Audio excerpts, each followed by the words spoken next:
guys! Ayan, by the way, sa mga oras na to ay dito kami sa Ever.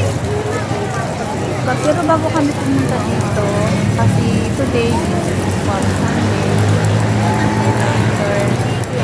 Pero hindi na namin tinapos kasi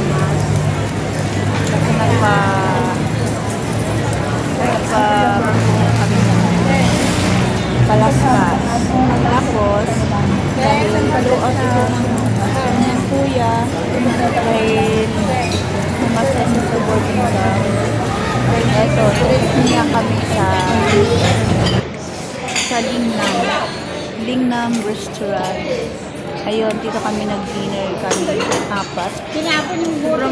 Ayun, the moment, dito ako ngayon sa labas ng dahil pagkatapos na namin kumain. Ayan, nauna kaming lumabas kasi si Lloyd nandun pa sa nagbabayad siya ng kinain. Tapos, kami naman, ayun, ang papa nila, ayun kinuha niya yung aming ginogrosering konti. Ayan, nauna na siya, bumalik siya sa supermarket sa may package counter kasi iniwan doon yung aming pinamili. So, ngayon, habang naghiantay sa kanila, dahil si Nicole ay bumili ng donut, pauwi na rin kami. Ayan, ito yung aming binili na grocery konti. Sabi ng anak ko magta-grab na lang daw kami pauwi.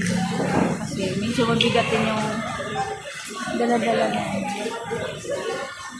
So, thank you Lord.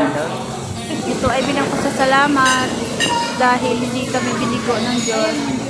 Dahil dininig ang aming panalangin.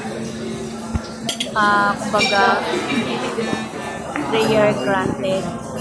Dahil hiling po namin na pumasa siya sa board exam. Hiling namin na pumasa siya sa board exam. So, dito na lang guys. Nag-aabang na kami ng grab. Good evening. God bless you and thanks for watching.